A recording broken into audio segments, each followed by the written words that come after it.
Bonjour à tous, je suis Thomas Spitz et je suis ravi de vous accueillir à table, le podcast où l'on savoure le parcours d'invités inspirants autour d'un bon repas. Sans plus tarder, passons à table. Hello Mathieu. Salut Thomas. Ça va? Très bien, ouais, super. Trop content de te recevoir à table.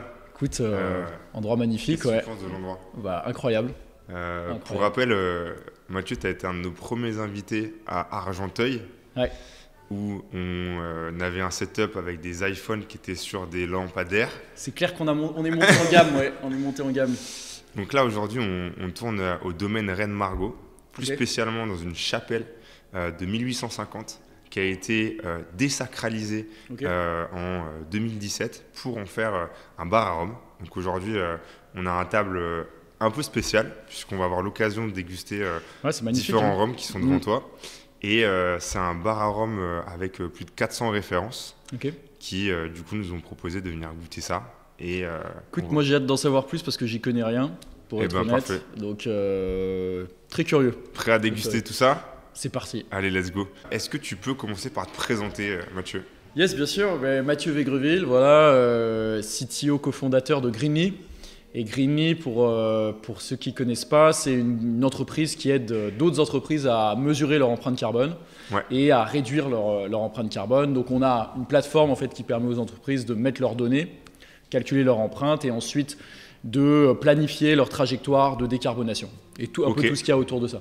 Donc voilà, je pense que la plupart des gens commencent à en avoir entendu parler, mais on est vraiment un outil qui facilite toute cette démarche pour les entreprises. Ok, donc démarche SaaS pure?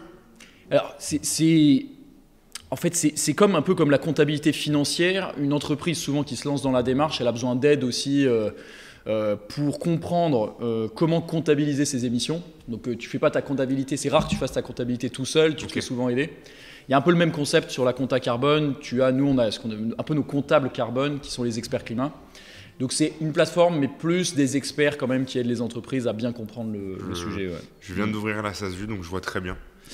Tu vois, j'ai ma petite plateforme en ligne et en même temps, j'ai accès à ma comptable qui m'explique comment utiliser la plateforme. Exactement. C'est ça l'image, c'est une bonne image? Non, mais c'est très similaire. En fait, on est le bilan carbone, ça a 20 ans et donc on est un peu au début de la compta carbone comme il y a 100 ans, plus de 100 ans, la compta financière a été inventée. Ça a quand même déjà 20 ans alors? Alors, tu vois, c'est comme les degrés de maturité d'un produit. Enfin, ça a commencé il y a 20 ans, mais c'était très peu utilisé. Il y avait quelques entreprises qui le faisaient, qui étaient... Nous, en France, d'ailleurs, on a la chance d'être dans les premiers qui ont développé ça. Je ne sais pas si tu connais Jean-Marc Jancovici et Carbone 4. Donc, voilà, c'est des gens qui ont beaucoup poussé la méthode. Ouais. Et en fait, donc, on a fait partie des précurseurs, mais au début, c'était quelques entreprises à la pointe. Alors que maintenant, on est dans la phase de généralisation. Donc là, c'est de plus en plus d'entrprises qui font tout ça. Ouais. Et donc, du coup, vous, Greenly, fondé en 2010... Fin 2019. Juste avant le Covid. Ouais. Ok. Et donc, raconte-nous un peu aujourd'hui où vous en êtes. Donc, fin 2019, donc à peu près il y a 4 ans, un peu plus de 4 ans. C'est marrant, enfin, c'est une trajectoire classique de start-up, mais on a commencé, à l'époque, on avait commencé par une app mobile qui a un peu fonctionné, mais qui a pas beaucoup fonctionné. Et après, on a switché vers les entreprises. Et là, c'est là où on a eu une croissance un peu plus soutenue à travers les années. Et là, très récemment, on attend les 200 personnes là, dans la boîte et 2000 clients. Et on vient d'annoncer une nouvelle levée de fonds. Donc 50 millions d'euros pour développer encore plus la boîte en France et à l'étranger. Donc c'est belle milestone là, ça vient d'être, tu as dû le voir un peu partout la semaine dernière sur LinkedIn. On était très contents d'annoncer ça. Ouais. C'est vrai qu'on attendait un petit peu que ça arrive pour pouvoir en discuter, donc déjà félicitations. Là c'est bon. C'était dans les tuyaux depuis un moment, vous avez pas mal bataillé. C'était galère, on peut le dire. Vous avez pas mal bataillé. C'était galère, ouais. Donc c'est quoi, c'est la 3e levée de fonds?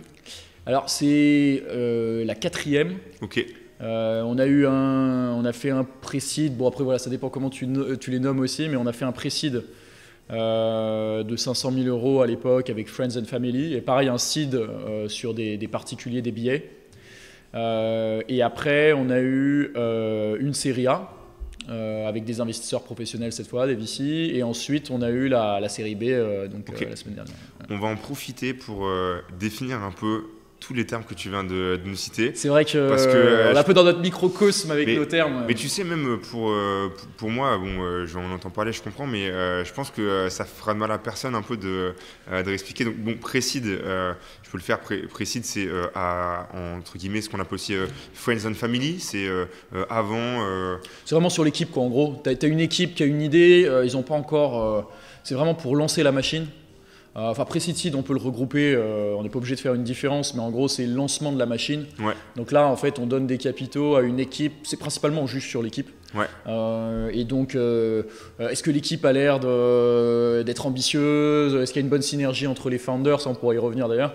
Ouais. Après, Serie A, c'est plus. Alors, attends, juste le site Précide, donc du coup, vous l'avez fait au bout de combien de temps et en général, tu le fais au bout de combien de temps?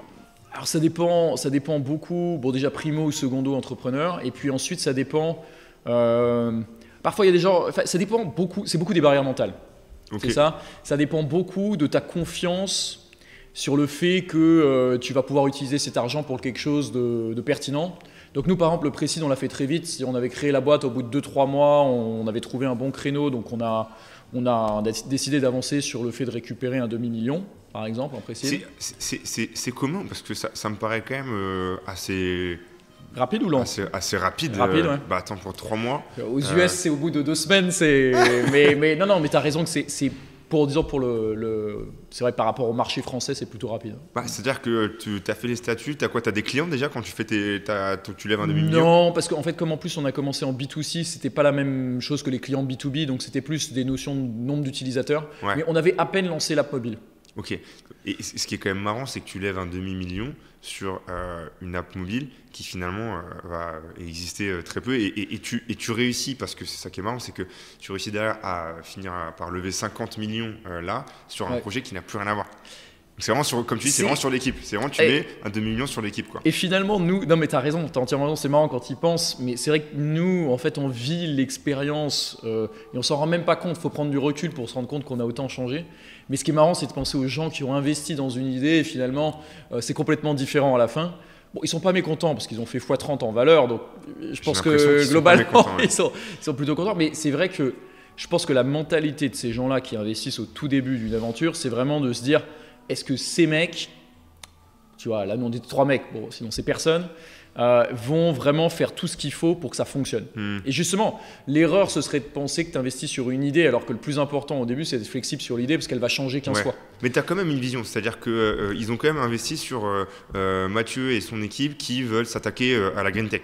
Non, c'est clair. Par exemple, c'est sûr qu'on n'aurait pas fait un pivot de l'empreinte carbone à aller trouver des puits de pétrole, tu vois, dans le monde. Donc c'est sûr qu'il y a quand même à la fois un domaine et une... Mais tu vois, c'est quand même très flexible. C'est-à-dire qu'avant, on était sur du B2C, on est passé sur du B2B. Ouais.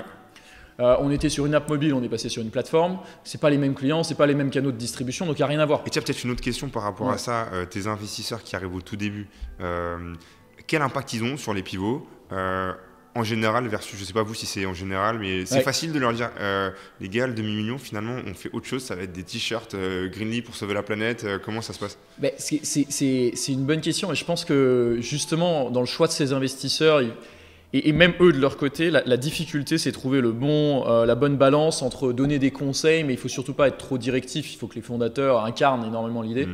Du coup, en fait, eux, avant tout, justement, c'est pour ça, ils investissent pas dans une idée, ils investissent dans une équipe. Donc, ils te font quand même énormément confiance sur, en fait, faire le bon pivot et ils veulent avant tout que tu sois convaincu de la direction dans laquelle tu vas. Donc, si tu te dis, là, c'est un peu une impasse, ils vont pas venir beaucoup te challenger là-dessus. Je pense eux, leur rôle, c'est plutôt te donner de l'aide, donc te donner le bon conseil, faire profiter de leur réseau, peut-être t'aider à décrocher des clients. Mais ils vont pas être en frein parce qu'ils connaissent souvent, c'est aussi beaucoup d'entrepreneurs, beaucoup de gens qui sont dans ce milieu, ils connaissent la nécessité de tu sais que tu investis en Précide, quoi. Tu sais pourquoi tu investis. Et c'est pas la même chose en série B d'ailleurs, c'est pas du tout la même chose. Tu peux nous donner les niveaux de dilution à ce moment-là ou pas? Mais en gros, il faut voir, pour donner en gros la range, à chaque tour tu te dilues entre 10 et 20% en tant qu'entrepreneur. Et encore une fois, c'est des ranges, ça peut être plus, ça peut être moins, selon si tu arrives à démontrer énormément de succès sur tes métriques ou pas. Mais c'est ça à peu près le range. Donc après, tu vois, sur 4 tours, tu peux calculer. Mais en gros, ça se cumule à chaque fois sur chaque tour. Comment est-ce que tu t'identifies une valo à plus 3 mois? Tu vois, sachant que tu n'as pas forcément encore je sais pas, tu as peut-être un BP, mais c'est comment tu puis à ce stade, pour moi, les BP ne veulent rien dire. Voilà, ouais, c'est un peu ça, c'est dit. Ouais. Pardon à tous ceux qui font des BP à ce stade et à la BPI qui demandent des... On a eu Eud, comme je te disais en photo tout à l'heure, qui lui, il a fait une entreprise de 0 à 1000 en 5 ans. Ouais, impressionnant. Et la première chose qu'il nous a dit, c'est... alors moi, j'ai jamais fait de BP. Écoute, ça m'étonne pas, donc bravo Eud, on partage la même vision.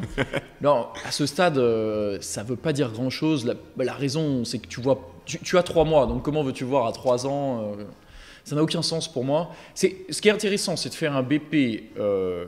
En fait, ce qui est inintéressant, c'est un BP ultra granulaire où tu vas à la ligne, où tu expliques que tu as dépensé exactement 5 000 € en papier d'imprimante. Mais ce qui est intéressant, c'est de définir un peu les grandes hypothèses, par exemple de ton pricing. Si tu dis, en gros, je vais essayer de vendre un truc à 100 balles, ça va me coûter 60 balles. Et puis, tu vois, les coûts que je vais avoir. Donc, la structure générale, c'est intéressant de réfléchir aux hypothèses. Ouais. Mais pas plus que ça. Il faut rester dans un niveau qui est flexible. Et pour terminer peut-être sur les levées, donc OK pour l'acide précide, ensuite tu as série A. Donc tu peux nous expliquer un petit peu cette étape-là? Série A, généralement, tu as sorti un produit, tu es au début de ton product ou tu as trouvé peut-être le product market fit, tu es au début de tout ça. Et donc là, tu te diriges vers plus d'industrialisation. Et ensuite, série B, c'est vraiment, tu es en plein généralement dans l'industrialisation de ton... en fait, de toute ta boîte, c'est-à-dire à la fois tes canaux de distribution, ta delivery, tes opérations. Mais ouais. Mais attends, et la série A, si on revient dessus juste concrètement, vous faites ça au bout de combien de temps et vous avez justement... Alors la série A, c'était en 2022. Donc tu vois, en mars 2022. Donc ça faisait 2 ans que vraiment la boîte tournait plein régime, mais ça faisait vraiment 1 an que la boîte avait eu du succès dans le B2B. Vous étiez combien? Et on était... c'est marrant parce qu'on était 30 avant la série A. Ouais. Parce que en fait, je m'en souviens parce que je sais qu'entre la série A, enfin 1 an après la série A, on a été la boîte en France qui a fait la plus grosse croissance en pourcentage dans le nombre d'employés. Ah ouais, d'accord. On est passé de 30 à 150. Donc tu vois, 500%, et c'était en pourcentage, parce qu'il y a des boîtes qui ont recruté plus de 120 personnes. Ok. Ouais, c'est de la pure vanity métrique, parce que le succès se mesure pas avec le nombre de personnes, mais je m'en souviens pour cette raison. Ok. Donc série A, une trentaine de personnes et à peu près 1 an et demi de vie. Voilà, c'est ça. Ouais. Donc ça commence à rouler, tu as tes clients en B2B. Tu lèves combien à peu près à ce moment-là? Donc là, c'était 23 millions. Donc déjà un joli milestone. Donc là, c'est déjà des montants qui sont beaucoup plus imposants que ce que tu connais. Tu vois, c'est un x10 par rapport aux rentes d'avant. Donc ça commence à être des vraies boîtes. C'est marrant parce qu'on se connaît un peu. Je me rappelle de l'annonce, on était à Istanbul. Ok. Et tu vois, je me souvenais plus exactement quand était l'annonce, mais c'était Istanbul. Pour écrire ma biographie. Exactement. Mathieu ne dormait plus, il ne faisait que travailler. Tu vois, je partirais la vérité, je tirais encore plus le fil. Mais ok, donc série A 23 et ensuite là donc. Plus 2 en année. Voilà, ouais. Plus 2 en année à peu près, parce qu'elle a bien pris 6 mois à se faire. Et du coup, x2 sur le montant.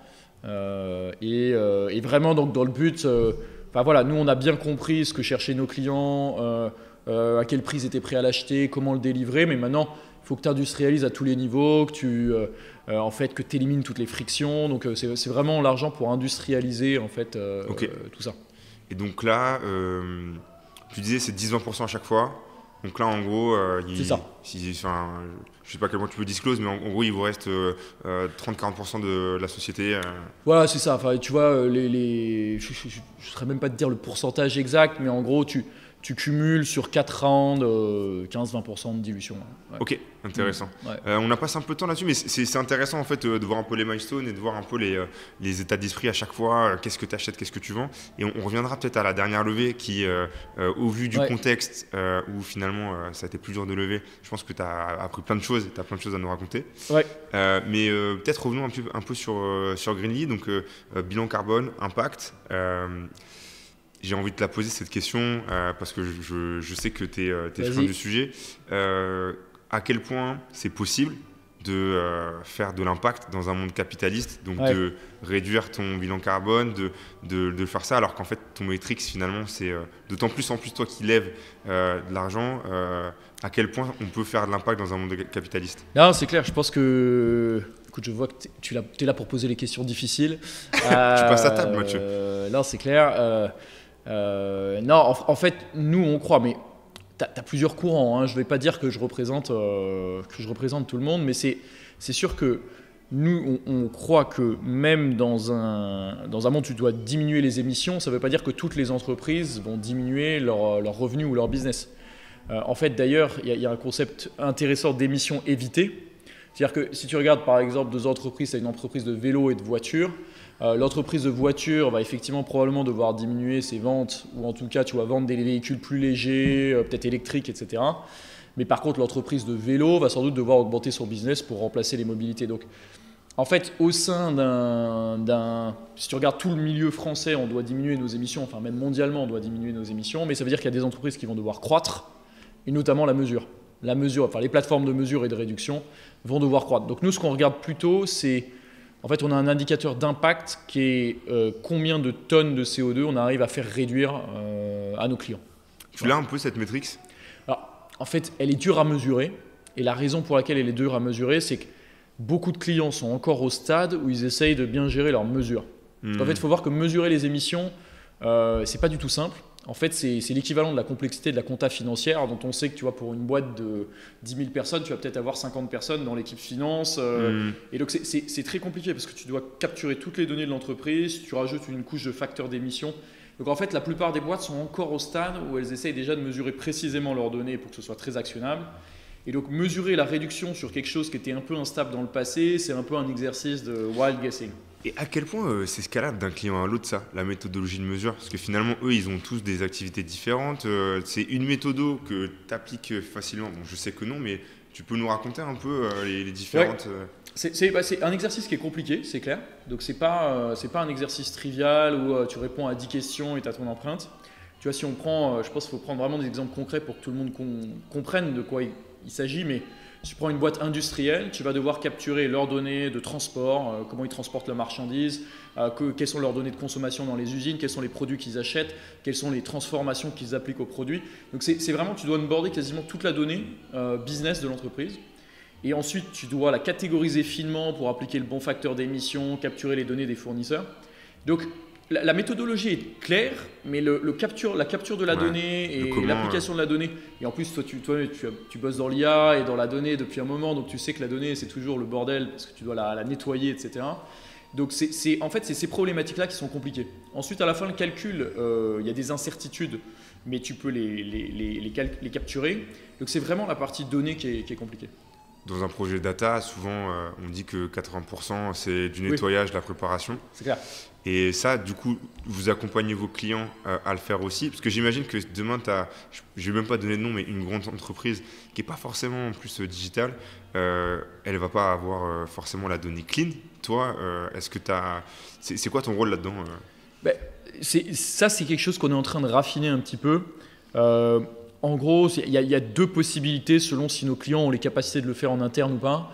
Mais en gros, soit ils ont des data engineers, des gens qui peuvent cleaner la donnée, ils peuvent le faire de leur côté et ensuite nous donner cette donnée déjà bien structurée. Soit aujourd'hui, nous, on a des équipes qui savent le faire. Mais du coup, il y a une partie, c'est pour ça qu'on parlait un peu de consulting plateforme, il y a un peu une partie forcément humaine, tu vois, d'accompagnement, de compréhension de la donnée, qui doit ressembler à ce que tu as fait par le passé dans des projets donnés. Après, le mix, je trouve que ce mix humain SaaS, il marche bien quand la plateforme elle a vraiment un outil de facilitation et que l'humain il vient avoir un rôle d'expert. Et en fait, je trouve ça assez sensé.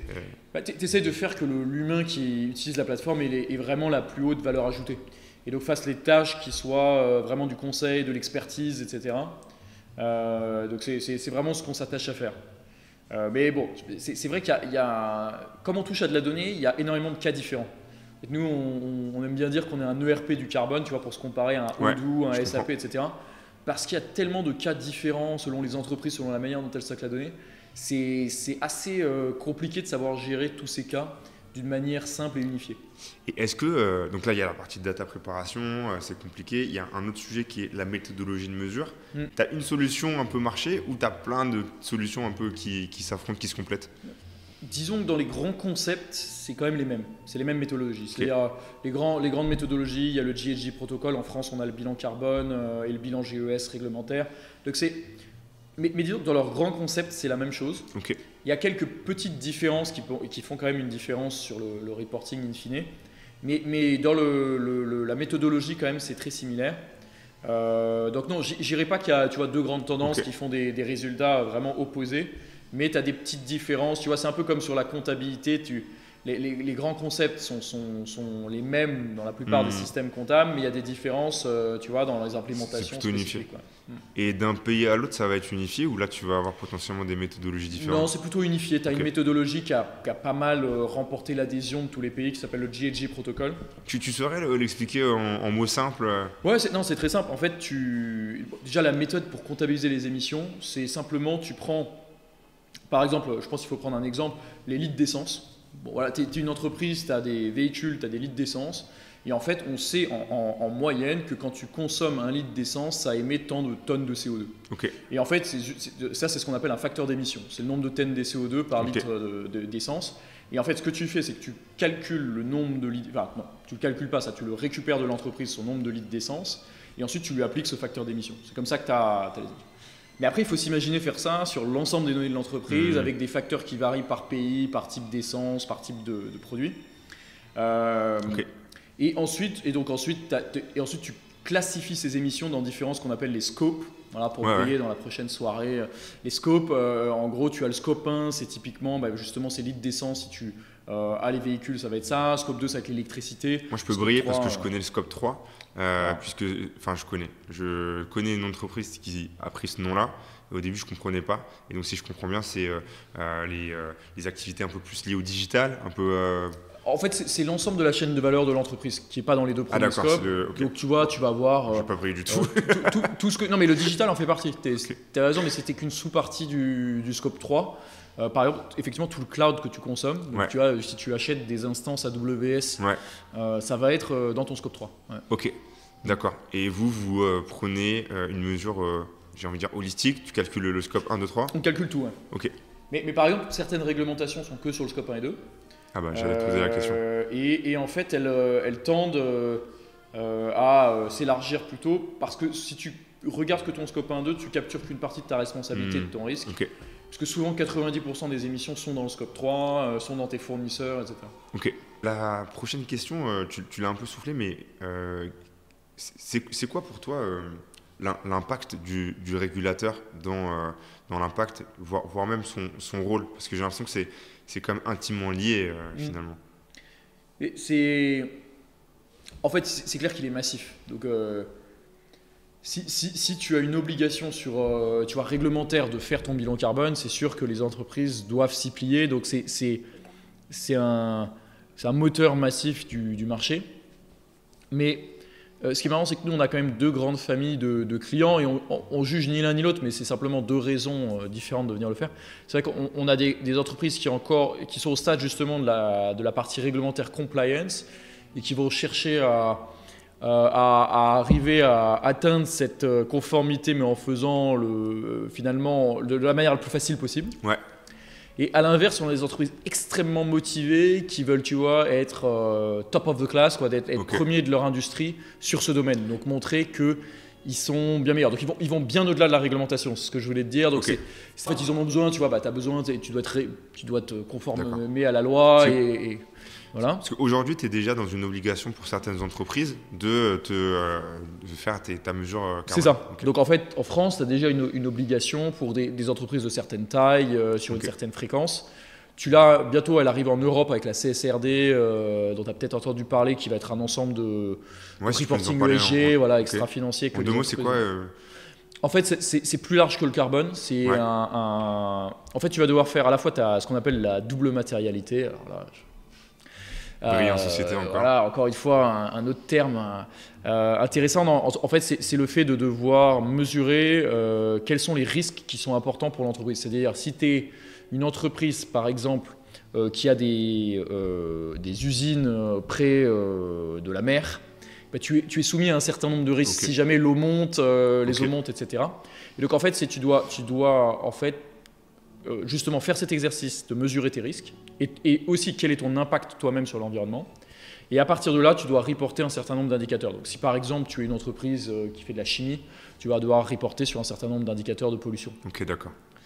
Voilà. Vous, quand vous commencez, parce qu'on en parlait avec Juliette Poiré, qui elle aussi a fait une entreprise à impact, et elle nous disait qu'elle, en fait, il y a une loi qui devrait arriver en 2040 qui obligerait les grandes entreprises à ne plus utiliser de plastique dans les emballages. Donc elle nous disait, nous, en fait, on a un jeu un peu d'anticipation, parce qu'aujourd'hui, c'est encore un peu flou, et en fait, on fait un pari. Enfin, on anticipe que, et limite, on fait plus qu'un pari, on essaye de faire tourner un peu la roue vers c'est obligatoire. Vous, ça a été un peu un pari aussi. Quand est-ce que la régulation arrive par rapport à votre aventure? Nous, c'est quand même moins un pari, dans le sens où c'est bien ancré maintenant le bilan carbone. On n'a pas besoin d'aller convaincre. On doit éduquer quand même les entreprises sur l'intérêt, mais on a beaucoup d'entreprises qui viennent avec un besoin déjà bien défini. Okay. Donc c'est pas aussi peut-être aussi loin dans le futur, mais ce qui est sûr, c'est que sur d'autres sujets, la biodiversité, tu vois, c'est un peu plus ce cas-là. Ok. C'est vraiment le carbone. Je ne sais pas si d'ailleurs tu le vois, mais quand on parle généralement d'ESG, on parle beaucoup de carbone. Ouais, bien sûr. Alors qu'en fait, c'est qu'un indicateur parmi énormément, mais donc c'est vraiment un indicateur parce qu'il est très quantitatif, qui s'est bien installé. Ok. Déjà. Ouais, d'accord. Donc vous, la régulation, elle était déjà un peu près installée. Elle était déjà là. En fait, ça fait un moment que c'est obligatoire dans un certain nombre de. Ça fait un moment qu'il y a un certain nombre de frameworks comme SBTi où des entreprises s'engagent à réduire à 20 ans, 30 ans. Donc c'est déjà très ancré. Ok. Si on revient un peu en arrière, on fait des sauts de puce un peu en avant, en arrière. C'est un peu déconstruit, mais tant mieux.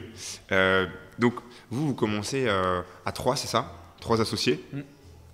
Aujourd'hui, vous êtes toujours les 3 mêmes? 3 associés, ouais. C'est quoi un peu toi ta vision de l'association en plus avec cette année plus 4, c'est quoi ta vision de l'association toi? Pour moi, c'est vraiment. Et je sais qu'il y a autant de définitions que de fondateurs, mais moi, c'est vraiment similaire à un mariage, quoi. Il faut trouver. Je sais pas si il faut parce que tu passes énormément de temps ensemble, quand même, et donc il faut quand même trouver des gens. Pour moi, le plus important, c'est surtout à des intensités très élevées, c'est de trouver des gens avec qui tu as beaucoup de plaisir à travailler. Moi, par exemple, Alexis, mon associé, ça faisait déjà 5-6 ans qu'on bossait ensemble. Et donc, on savait qu'on avait plaisir à bosser ensemble, qu'on avait beaucoup de fun à bosser ensemble, qu'on avait la même vision sur beaucoup de choses. Donc, il n'y a eu aucune friction. Enfin, bien sûr, on s'est engueulé sur certains sujets. On peut revenir, ça peut être marrant de discuter un peu des sujets, parfois de friction entre associés. Mais on sait que c'est hyper solide, qu'on a la même vision, qu'on a la même manière d'avancer. Donc, pour moi, c'est très similaire. Et pareil, Arnaud, qui était le troisième associé, on avait déjà bossé ensemble. Donc, c'est vrai que ça doit être difficile. Moi, je ne l'ai pas vécu du coup, mais ça doit être difficile quand tu rencontres ton associé au moment de créer ta boîte. Je pense que c'est très compliqué parce que tu ne sais pas justement. Tu vois, c'est comme quand tu t'installes dans une relation, tu ne sais pas comment la personne va réagir dans un tas de situations. Nous, on savait déjà ça. C'est Peter Thiel, le grand entrepreneur, PayPal notamment, qui disait cette phrase c'est important qu'il y ait une préhistoire entre les associés. J'ai envie de savoir, du coup, c'est quoi un peu les grosses engueulades que vous avez pu avoir? Je ne sais pas s'il y en a eu une en particulier, mais en fait, c'est des choses, parfois forcément, j'essaie de trouver ce sur quoi. Ce qui est marrant, c'est que parfois, c'est sur des toutes petites choses. Tu vois, parfois, ça va être sur le nom. Et tu vois, un truc qui est parfois très clivant, ça va être le nom de ta boîte ou ça va être un truc comme ça. Mais souvent, quand même, ça va être. Nous, ça peut être sur des sujets RH, parce que par exemple, tu vas avoir sur une personne, sur l'impact d'une personne, ou sur la valeur d'une personne, ou sur la bonne manière de placer une personne dans l'entreprise, tu vas avoir des visions assez différentes. Donc ça va être beaucoup sur ces choses-là, beaucoup sur l'humain, sur La partie technique, opération, etc., beaucoup moins, mais c'est beaucoup sur la partie RH que tu peux avoir des... L'humain, c'est hyper difficile à quantifier. Tu peux avoir toi ta perception par rapport à une interaction et l'autre personne à côté qui a une autre perception. Comment vous gérez la partie leadership en fait? Vous êtes 3 associés. Justement, en fait, l'engueulade, elle vient aussi de la décision. Comment tu gères des conflits de décision Ben nous, ce qui est bien, c'est qu'on savait que c'était naturel, c'est-à-dire que le split est très naturel. J'ai un de mes associés, Alexis, qui est sur toute la partie commerciale, marketing, vision, levée de fonds, vraiment le drive, l'énergie et l'âme un peu de toute la boîte. Arnaud, qui est sur toute la partie design, marketing, site web, qui est très important chez nous, communication. Et puis moi, sur toute la partie technique, opération. Et donc le split était assez naturel, mais en même temps, chacun s'intéresse à ce que fait l'autre. Mais tu vois, la décision est assez naturelle en termes de qui est le dépositaire final de la décision. Et puis nous, on avait quelque chose qui était en place, c'est qu'on se voyait tous les dimanches. Alors tu vois, des gens vont dire l'équilibre, tu vois, vie perso, travail, etc. Mais nous, je pense qu'un des facteurs de succès, ça a été qu'on a pris 1 heure, 1 heure et demie tous les dimanches, tranquillement, tu vois, on était posés, on discute. Mais en fait, le fait juste de parler sans structure, etc., ça nous a permis, à mon avis, d'être en permanence alignés, de lisser, tu vois, éventuellement les choses sur lesquelles on n'était pas d'accord. Et je trouve que ça a dû participer au fait qu'on ait eu finalement très peu de friction, alors qu'on a eu quand même des croissances assez importantes à un moment. Je pense que ça a beaucoup joué. Ouais, beaucoup de... Le fait de se retrouver, tu vois, c'est la même chose encore une fois dans un couple, mais le fait de juste de passer du temps, tu vois, où tu t'écoutes, où tu parles des choses. Pour moi, c'est 50% de la réussite sur ce point-là. Ouais, définition des rôles de façon assez définition précise des rôles clairs. Et communication. C'est ça. Et tu disais, toi, en fait, tu ne te voyais pas créer une boîte avec quelqu'un avec qui tu n'as pas de relation amicale. Tu comprends, toi, un peu les gens qui splitent totalement le business et le perso, le pro et le perso? Je pense que ça peut marcher avec certaines personnalités. Moi, j'ai du mal à voir comment sur des... En fait, je pense que sur une boîte mature, etc., ça peut être un peu différent. Mais nous, sur des boîtes où il faut parfois prendre des décisions très difficiles, très vite, sur lesquelles, du coup, il y a beaucoup d'émotionnel qu'il faut surmonter, qu'il faut digérer, qu'il faut changer, sur lesquelles il faut passer énormément de temps. Le volume horaire est quand même très important. J'ai du mal à croire que ça puisse fonctionner. Mais après, tu as toujours un contre-exemple parce qu'il y a quelqu'un, ça marche bien pour lui. Et encore une fois, tu as tout type de boîte. Mais moi, en tout cas, je ne me verrais pas. Je ne pourrais pas faire ça si je n'avais pas plaisir à bosser avec mes associés. Je comprends. Tu parles un peu du split horaire. Tu parles aussi de un peu méthode de management, quoi, en gros. Là, vous êtes 200, tu dis? À peu près, ouais. Là, vous venez de lever. C'est quoi un peu les objectifs de croissance? Là, on va être un peu moins fou sur la croissance par rapport à l'autre boîte. Ça ne va pas être de faire x3 cette fois-ci. Ça va être, bon, tu vois, je pense qu'on va à peu près recruter 50 personnes cette année, 200, 250. Bon, c'est quand même un quart, tu vois, de 25% d'augmentation. Mais surtout, ce qui est compliqué, c'est que quand tu fais x3 sur une équipe, tu déstabilises vraiment tout. Et donc, sur ta culture, sur ta manière de faire les choses, il y a moyen que ça... Tu vois, par exemple, le cas classique quand tu es entrepreneur et que tu es un peu naïf, c'est de dire « Ah, purée, donc j'ai mes ingénieurs, j'en ai 5. Je vais passer à 15, ça va aller 3 fois plus vite. C'est tout à fait possible que ça aille 3 fois plus lentement parce que parfois, en fait, juste le fait, comme ils doivent tous s'aligner en permanence, discuter de tout avec tout le monde, en fait, ça va 3 fois moins vite. Donc, c'est pas du tout linéaire. En fait, c'est ça que tu penses au début. Je récupère de l'argent, je fais x3 sur l'équipe, je vends 3 fois plus. Et tu vois, c'est le monde naïf, l'entrepreneur. Et ça marche pas du tout comme ça. Parce que la nécessité de communiquer et d'aligner les gens fait qu'il y a beaucoup de friction, en fait. Comment tu gères, du coup, ce scale humain? Pour que ça, parce que tu fais beaucoup d'erreurs au début et puis après tu as des gens qui partent ou par toi tu dois prendre des décisions difficiles, mais c'est vraiment hyper important. Enfin, nous ce qu'on a réalisé, c'est que fallait pas hésiter si on voit que ça marche pas. Et encore une fois, c'est ni la faute de la personne ni la faute de la boîte. Je pense qu'il y a juste des gens à qui ça convient, notre système, et d'autres à qui ça convient pas. Et donc, il faut vraiment prendre une décision assez nette on a fait, je pense, au début l'erreur de garder des gens sur lesquels on était mitigé, tu vois. Et en se disant, ah, mais ça peut changer, tu vois. Enfin, tu te trouves tout le temps des excuses parce que c'est un peu difficile ce type de décision. N'était pas la première personne qui me dit ça. En fait, en vrai, quand il y a je suis pas original, Thomas, non, c'est plutôt que c'est quelque chose qui peut être un peu dur, dit comme ça. Ouais. Mais en fait, de ce que j'entends d'autres interviews, c'est vrai que c'est nécessaire, quoi. C'est un mal nécessaire, quoi. Pour moi, en fait, la rapidité de la prise de décision, c'est quand même un des indicateurs clés de est-ce qu'une boîte fonctionne bien. C'est-à-dire, tu vois, entre une idée de quelqu'un, une bonne idée de quelqu'un, et est-ce qu'elle est actée, est-ce qu'elle est mise en réalité en mouvement, c'est un super indicateur. C'est-à-dire que sur des boîtes où ça marche pas très bien, ça peut prendre 6 mois, 1 an, quand quelqu'un a une bonne idée, tu vois, que ça devienne quelque chose. Chez nous, parfois ça prend 2 jours, ou, tu vois, un peu plus, mais pour moi, c'est un bon indicateur. Pour moi, ça, c'est des process, en fait, presque de façon très simplifiée. La capacité à transformer une idée en action, c'est la santé de tes process. C'est-à-dire qu'il faut que tu aies des process qui soient hyper clean, sauf que les process que tu as quand tu es 10, et forcément, ils ne fonctionnent pas quand tu es 30 ni quand tu es 100. Donc, est-ce que toi, tu as un peu des exemples d'adaptation de process que vous avez dû mettre en place, tu vois, justement pour garder cette efficacité de l'action? Ouais, il y en a plein. Par exemple, au début,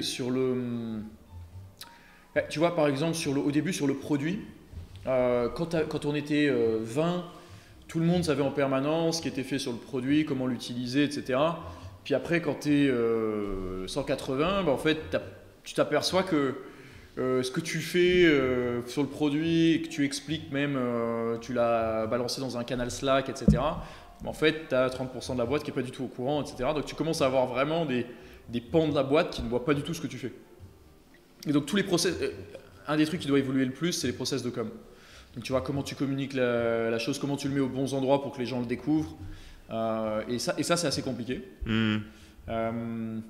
Donc ça, c'est un exemple. Après, tu as tous les process. Tu vois, un autre exemple qui gère complètement différent, c'est les revues de salaire. Quand tu es 20, tu vois, tu fais quasiment que du cas individuel. Ça se fait beaucoup en ad hoc. Mais quand tu es 180, si tu veux pas créer en permanence de la frustration sur des différences de traitement, etc., tu es obligé de mettre, pareil, des milestones, des plans de carrière, ce genre de choses. Et ça, c'est hyper compliqué parce que si tu fais un process qui est pas adapté, en fait, la sanction est terrible de la part des employés. Ça marche pas, ça fonctionne pas, donc ça devient hyper strat. Et surtout, en fait, la difficulté des plans de carrière, c'est que en fait, il faut à la fois que tu puisses accommoder, que tu puisses gérer la majorité des cas, puis tu as tout le temps des cas exceptionnels. Tu vois, quelqu'un qui performe exceptionnellement bien, etc. Et donc, il faut que tu puisses quand même, si le process est trop industriel et ne permet pas de prendre ça en compte, tu es sûr de perdre des éléments qui apportent énormément de valeur. Donc c'est un peu la difficulté. Ouais, le curseur entre la rigidité pour que ça fonctionne et la flexibilité pour prendre toutes les éventualités, il ne doit pas être facile à placer. Non, c'est clair. Et nous-mêmes, tu cherches en permanence la bonne solution. Je pense qu'il n'y a pas de solution qui marche tout le temps, mais il faut essayer de prendre ta situation et d'améliorer ça. Et les biculturels, c'est pas pareil d'un pays à l'autre. Vous êtes en France et à l'étranger. Vous êtes dans quoi comme pays? On a 2 autres équipes que l'équipe française. On a l'équipe US, donc américaine, et l'équipe UK. Et c'est vrai que c'est complètement différent. Parce que le focus n'est pas la même chose. Et par exemple, sur un exemple que je peux te donner, c'est aux États-Unis. Sur la partie, par exemple, tu vois, quand on doit se séparer de quelqu'un, globalement quand même, la vue du licenciement en France, c'est plutôt quelque chose de terrible. Tu vois, vraiment quelque chose de très dur, qui est vécu comme une attaque sur la valeur de la personne. Tu vois, les gens le prennent vraiment dans leur ego. Alors qu'aux US, sur la même chose, tu vas voir des gens qui te disent merci pour l'opportunité. Je vois que la vue sur cet événement n'est pas du tout la même. La culture anglo-saxonne est bien différente. Mais parce que le marché est vu comme ça, beaucoup plus fluide, en fait tu retrouves quelque chose derrière. C'est quelque chose qui est plus naturel. Les Américains changent beaucoup de jobs, tu changes de région, donc mais nous on l'a vraiment expérimenté cette partie-là. Pour avoir bossé dans une boîte internationale, tes collègues aux États-Unis, tu peux leur parler le vendredi et puis tu apprends qu'ils sont partis, ça va très vite. Tu as la semaine d'après et tu apprends qu'ils sont partis, c'est assez dingue. C'est brutal. Sûr, pour un Français, ça paraît brutal, mais les Américains sont habitués et ont une vue un peu différente. C'est brutal, mais en fait, du coup, comme c'est plus commun, en fait, du coup, c'est aussi plus flexible. Et en fait, ça en devient moins brutal parce que très facilement, ils peuvent retrouver c'est sûr que la flexibilité, pour moi, est une partie de ce qui explique la fluidité, enfin le plein emploi aussi et les opportunités. Parce que c'est sûr que du coup, le risque à employer quelqu'un est bien moindre aux US, puisque la facilité du licenciement est bien plus haute. Est-ce que tu veux qu'on revienne un peu sur le sujet de la levée de fonds? Et si tu veux qu'on creuse un peu plus, ouais, en fait, c'est juste que je sais qu'il y a une période où c'était très compliqué de lever. Toi, comment vous avez vécu ça en interne, ce dernier marathon Non, mais je vais te dire, c'est le classique de l'entrepreneur, que ce soit dans la vente ou dans la levée de fonds. C'est 50 non, un oui. Non, bon, c'était pas si drastique, mais c'est sûr que encore une fois, c'est un exercice de persévérance. Donc, c'était de longue haleine, honnêtement. Je pense que en partie, effectivement, la conjoncture faisait que c'était plus difficile. D'ailleurs, on a vu beaucoup moins de levées ces derniers temps, etc. Et aussi, nous, on est sur un business qui est particulier parce que tu vois, le bilan carbone, la récurrence du bilan carbone pour les entreprises n'est pas forcément encore nette pour toutes les entreprises. C'est-à-dire, quand tu as fait ton bilan carbone, tu es une boîte. Aujourd'hui, par exemple, l'obligation en France, ce n'est pas de le faire tous les ans. Et donc, pour une entreprise, même qui est satisfaite de ton service, elle va peut-être se dire je vais refaire mon bilan carbone dans 2 ans, dans 3 ans. Ouais, ok. Et donc, tu sais qu'une métrique clé d'un SaaS, d'une plateforme, c'est le churn. Bien sûr. Est-ce que ton client a re-signé tous les ans? Mais du coup, là, tu vas avoir des gens qui sont satisfaits du service, mais qui ne vont pas re-signer parce qu'ils se disent je vais le refaire dans 2-3 ans, et donc qui comptent dans ton churn. Donc, tu as un churn qui peut être assez important sur les plateformes de bilan carbone, et du coup, qui peuvent décourager les investisseurs sur cette partie-là parce que ça ne correspond pas au SaaS classique. Tu vois. Quand tu compares à un Payfit, à un Conto, sur leur métrique de churn, ça va être très différent. Et donc là-dessus, on a eu du mal à faire comprendre que c'était aussi intrinsèque et que ça allait changer avec la partie réglementaire qui évolue. Et donc, on a eu beaucoup de difficultés à dépasser cette friction chez les investisseurs. Ok. Et mentalement, comment ça se passe quand ça fait 4 ans que tu es dans ta boîte? C'est chaud, c'est dur. C'est quoi ça demande de la résilience? C'est hyper dur. Faut imaginer. Je pense que ceux qui sont le plus proches pour beaucoup de tes auditeurs, c'est surtout les AE, les account executives, les vendeurs, parce que c'est vraiment quand tu es sur une mauvaise série où tu as 50 prospects qui t'ont dit non, tu vois, ça m'intéresse pas, etc. Indépendamment de tes succès passés, tu finis par te dire, avoir le doute s'immisce. Et quand le doute commence à s'immiscer, toi-même tu réduis ton exigence, ton ambition. Alors nous, encore une fois, c'était pas à ce point-là. On a eu quand même de bonnes interactions avec des VC qui étaient intéressés, etc. Mais c'est quand même la difficulté sur les mois. Donc non, c'était chaud. Et honnêtement, moi, faut rendre à César ce qui est à César. C'est plus mon associé Alexis et puis notre DG France Laetitia, qu'on a peut-être vu sur nos communications, qui s'en sont occupés. Donc moi, j'étais plutôt épargné par ça. Ouais, mais bon, quand même, en tant que boîte, tu vis le truc. Tu vis le truc, ouais. Puis c'est quelque chose qui est coûteux pour la boîte parce qu'en fait, tu as le DG, tu as un des associés qui s'occupe de ça, tu vois, pas exclusivement, mais disons que ça leur prend une bonne partie de leur temps et de la charge mentale, comme tu disais. En plus, de plus en plus, et tout le monde le sentait, je pense, parce que tu vois, tu as une humeur aussi où ça pèse sur tout le monde. Donc, tu as le droit d'être un peu crispé, ouais, c'était pas facile. Et là, vous avez un peu des objectifs clairs pour les 2-3 prochaines années. C'est quoi un peu les objectifs de Greenhill? En gros, nous, c'est beaucoup on a bien compris ce que voulaient nos clients. Ouais. Mais comme on se disait, il y a beaucoup de complexité sur la donnée, etc. Donc, c'est vraiment d'industrialiser via notre outil toutes ces parties-là. C'est-à-dire que en fait, nos clients puissent très facilement faire leur bilan carbone et qu'ils aient accès à des conseils hyper personnalisés, des recommandations très précises. Donc c'est vraiment, on est dans une phase d'optimisation de tout ce process et de proposition sur la suite, c'est-à-dire une fois que tu as fait ta mesure, les plans d'action, la trajectoire, engager tes fournisseurs, tout ça. Ok, très industrialisation comme tu disais tout à l'heure. Et sur la partie territoriale, tu as des ambitions un peu Nous, c'est aussi beaucoup de développement à l'international. Donc beaucoup US et Europe. Ok.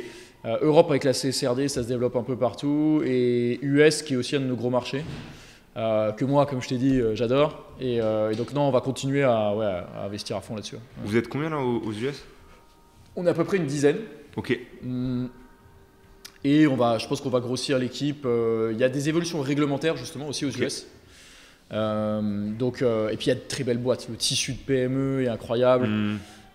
C'est une économie qui est tellement développée. Enfin, c'est vraiment un beau marché. Et l'environnement concurrentiel, il est très différent. Il est très différent. Okay. En France, tu as énormément de boîtes. J'ai parfois l'impression qu'il y en a une chaque jour qui se crée de plateformes de bilan carbone. La France, c'est le pays où tu as le plus de plateformes qui ont été créées. Et comme il y a beaucoup de plateformes, il y a quand même pas mal une bataille sur le prix. Ouais. Tu vois, donc il y a déjà pas mal de tensions sur le prix. Aux US, c'est très différent. Il y a beaucoup moins d'acteurs. Okay. Ils sont très gros. Ils ont fait des levées, tu vois, rien à voir. Ils ont direct fait. Un de nos concurrents, Watershed, a fait une levée à 100 millions, de 100 millions à une valo d'1 milliard. Enfin, tu vois, tout de suite c'est énorme. Donc c'est tout de suite, c'est là que tu vois la différence sur une trajectoire très similaire de financement. Mais donc, et en fait, il y a beaucoup moins, tu vois, autant sur les deals en France, on va avoir cette tension sur le prix, autant aux US, beaucoup moins. Parce qu'en fait, il y a beaucoup moins de fournisseurs, donc on va parfois souvent être tout seul sur un deal. Okay. On va être souvent moins cher que nos concurrents qui ont une structure de coût qui est quand même beaucoup plus élevée aux US. Donc c'est pas du tout les mêmes difficultés, si tu veux, par marché. Ouais, parce qu'il y a quand même un truc géographique de la différence entre les États-Unis et la France, rien que les salaires. Ça te permet toi d'attaquer un marché avec un pricing plus élevé versus la France et surtout un avantage concurrentiel sur le prix. C'est clair, pour te donner un exemple, nous les ingés, un ingé américain, il te coûte à peu près 3 fois plus cher qu'un ingé français. C'est dingue.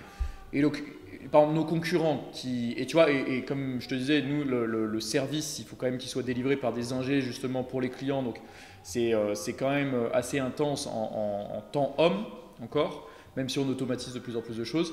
Et donc ça veut dire que eux, leur structure de coût pour un client, forcément, quand tu payes 3 fois plus cher ta marge, tu vois, tu dois vendre beaucoup plus cher.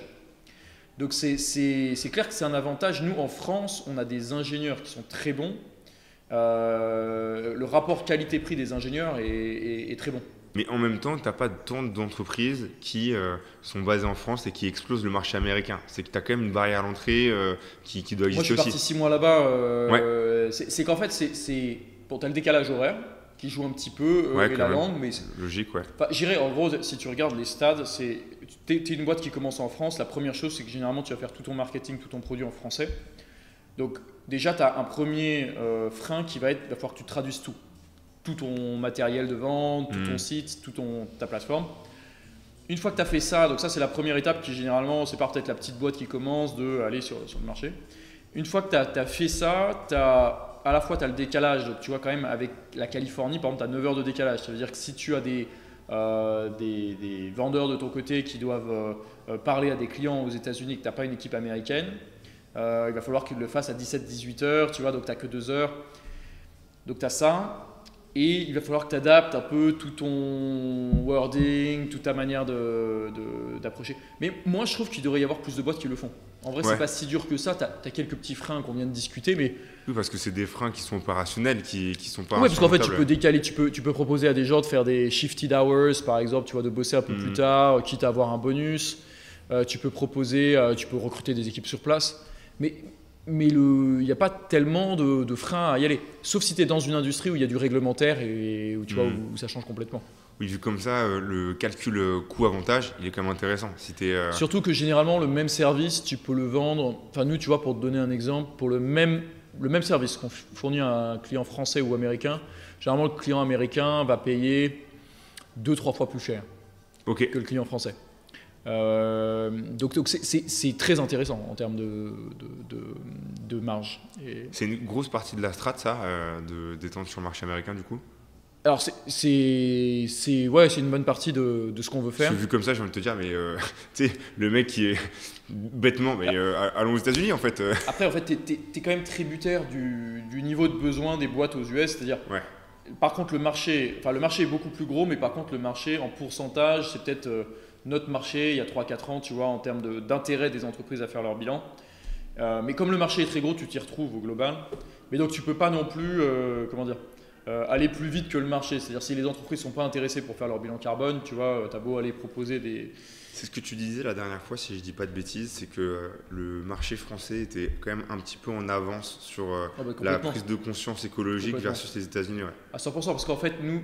Mais regarde, rien que… Si tu regardes, nous, le nombre de personnes qui sur LinkedIn parlent de climat en France, tu vois, entre Jean-Marc Jancovici et tous les tu vois, Bon Pote, je ne sais pas si tu connais Bon Pote. En fait, tu as énormément de, entre guillemets, influenceurs, tu vois, mais quand même que beaucoup de gens connaissent. Enfin, je veux dire, tout ingénieur en France connaît Jean-Marc Jancovici. Tu n'as pas du tout l'équivalent aujourd'hui aux US, tu vois, la même chose. Aujourd'hui, n'importe quelle entreprise qui fait des annonces climatiques un peu douteuses en France se fait massacrer sur LinkedIn. Enfin, quand tu regardes, c'est impressionnant. Aux US, tu n'as pas du tout la même chose. Donc, si tu veux, en fait, le niveau de culture générale sur le sujet en France, quand tu prends un individu lambda, est beaucoup plus élevé qu'aux US. C'est un gros argument ça pour le pitch investisseur, non? C'est que en fait, si ton marché français, parce qu'en fait, c'est presque totalement l'inverse que ce qu'on voit en général. En général, les États-Unis ont 3 ans d'avance. Sur le digital, voilà, exactement. Et là, c'est l'inverse, donc c'est quand même fou. C'est marrant parce que tu résumes une slide qu'on avait dans notre investor deck. Et je me suis dit, ça, cet argument, il faut le sortir. Mais c'est exactement ce qu'on disait. C'est usually US are 2 years ahead, et là, c'est l'inverse. Je l'ai pas vu, le pitch deck pour. Voilà, c'est. Non, mais oui, c'est ça. C'est un super argument en termes de stratégie. Ça paraît hyper intéressant. C'est du coup, en fait, ça nous donne un avantage. Généralement, bon, les US ont un avantage parce qu'ils ont été plus rapides sur la techno, ils ont investi plus de fonds. C'est vrai que l'Europe, on a un peu cette réputation d'être en avance sur la réglementation, tu vois, sur tout ce qui est réglementaire. Tu vois, là, c'était la grande bataille sur la réglementation de l'IA qui est en cours. Et, je ne sais pas ce que ça a donné d'ailleurs. Il y a eu l'IA Act, qui est du coup une réglementation européenne qui a été quasiment validée et qui devrait être validée bientôt. Alors, il y a toute une course à la régulation. Parce que pour le coup, c'est un peu. Il y a un point en plus que sur l'écologie, c'est que là, le sujet est tellement transformationnel et avec des fantasmes de croissance folle que, si tu veux, c'est un peu différent. C'est que les États ont tous voulu être le premier à réguler pour pouvoir imposer ces normes de régulation. Mais les Européens ont encore été les premiers, très clairement. Ils étaient les plus rapides là-dessus. Très clairement. Non, après, voilà, sur certains sujets très réglementaires, ça peut être un avantage. C'est vrai que quand même, globalement, je ne suis pas sûr que ce soit la bonne approche pour la majorité des sujets. Mais... Non, sur le digital, c'est très compliqué parce que tu viens… En fait, c'est toujours pareil. Je pense que ce truc de liberté et sécurité, c'est exactement la même chose. C'est comment est-ce que tu fais pour réguler, pour protéger les… Surtout quelque chose d'innovant, en fait, que tu ne comprends pas très bien. Sans tuer l'innovation. Parce que si tu régules justement, je reprends l'IA parce que pour le coup c'est récent, c'est surtout que c'est récent. En plus, tu vois, il y a eu beaucoup d'entrepreneurs de l'IA qui se sont dit vous êtes gentils, mais si on tue l'innovation en France, en fait on va faire tout l'inverse que ce qu'on voulait faire. C'est hyper compliqué ce couple innovation-régulation. Non, c'est clair. Et je dirais que, tu vois, par exemple, pour moi, un des meilleurs exemples, c'est la voiture autonome. Ok, ouais. Parce que on sait que ça va être une transformation majeure. Pour nous, par exemple, quand on regarde sous l'angle de l'écologie, qui va permettre potentiellement de diviser par 7 ou 10 les émissions, parce qu'en fait, tu pourras avoir une autorité centrale qui gère les voitures et donc tu vois, qui permettent de diminuer le nombre de voitures en circulation. Mais en fait, il va falloir à un moment se lancer, faire des tests, tu vois, faire rouler des voitures. Et ça, aux US, ils commencent déjà à le faire parce que les localités peuvent donner l'agrément, etc. En Europe, il n'y a pas une ville. Alors, je me prononce, tu vois, peut-être qu'il y a une ville, mais on en entend beaucoup moins parler en tout cas. Et pas en France, je ne crois pas. Mais du coup, je sens que sur cette techno, ça va être encore la victoire des États-Unis qui vont vendre ça ensuite à toute la planète. Et donc, c'est sûr que sur des sujets comme ça, la capacité à avancer en se disant oui, on ne sait pas encore ce que va être la régulation parce que c'est un nouvel objet, tu vois, la voiture autonome, j'imagine ça doit rentrer en infraction avec je ne sais pas combien d'articles du code pénal. Mais oui, en fait, il faut pouvoir avancer parce que c'est quelque chose qui va être complètement game changer. En quoi ça peut sauver autant d'émissions Parce que imagine, en gros, il faut s'imaginer que ça peut te permettre de gérer par un serveur central tous les trajets d'une population d'une ville, par exemple, en disant moi, là, je suis Mathieu, je suis dans le sud de Paris, je veux aller au milieu de Paris. Je réserve mon véhicule, mais en fait, ce véhicule, il a peut-être automatisé, il a récupéré d'autres personnes et en fait, comme ça, il y a eu des études, je crois qu'on peut diviser par je dis entre 5 et 10 le nombre de véhicules en circulation juste parce que tu as une autorité centrale qui optimise. D'accord, dans une logique où en fait, tu possèdes plus de véhicules. Ouais, tu as et les véhicules vont se recharger automatiquement, tu vois, sur les heures, par exemple, où on a de l'énergie, tu vois, pas à 19h où tout le monde chauffe son logement, mais la nuit, quand on a de l'énergie qu'on doit utiliser, par exemple, tu vois, de l'énergie éolienne qu'on doit utiliser. Donc c'est ce genre de choses en fait, ça peut avoir un impact massif sur les émissions de la mobilité. Ouais. Ok, oui, non mais ça fait sens, c'est comme quand tu prends ton Uber et que tu le partages, ou Juliette de la tournée nous disait que c'était leur enjeu principal, tu vois, comme ils font de la livraison, oui, voilà, exactement. C'est de pouvoir trouver les bons chemins. Ouais. Ok, hyper intéressant. Donc très en avance de phase sur la France et essayer d'exporter ça aux US le plus tôt possible. Est-ce qu'il y a d'autres marchés qui sont un peu prioritaires? On aimerait bien... On essaye de se lancer au Nordics. Ah ouais, intéressant. Donc ça, c'est récemment, on essaye de se lancer dans ce marché. Après, on regarde d'autres marchés. Il y a à chaque fois des difficultés, notamment sur la traduction. Ouais. Tu vois, il y a des pays qui sont à l'aise avec le fait de travailler avec une plateforme en anglais, d'autres moins. Okay. Tu vois, dans le sud, un peu moins. Sur les pays plus dans le nord, ils sont plus habitués à utiliser l'anglais. Donc nous, c'est quand même... En fait, la traduction, c'est pas forcément anodin de traduire ta plateforme. Donc ça a plein d'implications parce qu'en fait tu te dis au début il suffit de remplacer dans ton JSON les clés de traduction, mais en fait il faut que tu traduises ton support, il faut que tu aies un support qui réponde dans la langue. C'est vrai que comme ça, c'est pas la première chose qui viendrait à l'esprit quand tu sais que derrière tu as des calculs hyper complexes. Mais en fait finalement c'est une somme de petites choses en fait et donc c'est quand même pas anodin. Tu vois, en Allemagne, on se dit qu'on pourrait y aller, mais pareil, est-ce qu'ils ont besoin d'avoir une plateforme en allemand? Et alors là, il faut que tu as tous les mots à rallonge, il faut que tu vois comment. Ok, donc c'est plus intéressant de commencer par les Nordiques dans ces pays où il y a déjà tellement à faire en fait, okay. que on se dit c'est pas forcément nécessaire. On commence à arriver vers la fin. Tu connais notre traditionnelle question puisque tu nous écoutes assidûment toutes les 2 semaines. Bien sûr, pareil, je suis prêt. Si tu devais nous conseiller quelqu'un à inviter, ce serait qui et tu nous conseillerais d'aller où? Déjà, je te conseillerais d'inviter mon associé. Ouais, carrément, il faut qu'on fasse ça. Je pense que ce serait marrant d'avoir les 2 points de vue. Ouais. Et alors, où est-ce que vous pourriez aller? Écoute, je sais qu'en ce moment, il fait beaucoup de dessins de nus. Donc ça pourrait être marrant d'installer ça en fond. Il y aurait quelque chose d'intéressant à concept. Très marrant. Non, mais en tout cas, il sera content de savoir qu'on... donc lui, je te conseille de l'inviter. Et sinon, écoute, sinon j'ai aussi un ami qui fait quelque chose d'intéressant plus sur les repas, les livraisons l'optimisation de tout ce qui est. Alors ça n'a rien à voir, hein, mais ce qui est intéressant, c'est la partie optimisation de tout ce qui est données, des plateformes de livraison de repas. D'accord. Donc ça, écoute, je pourrais te le présenter. Comment il s'appelle? Il s'appelle Guillaume Dahl. Ok, trop cool. Écoute, merci beaucoup Mathieu. Thomas, c'est un plaisir. Et épisode 2 à la série C ou à l'IPO. Ouais, j'espère, carrément. Ça sera intéressant de débrief.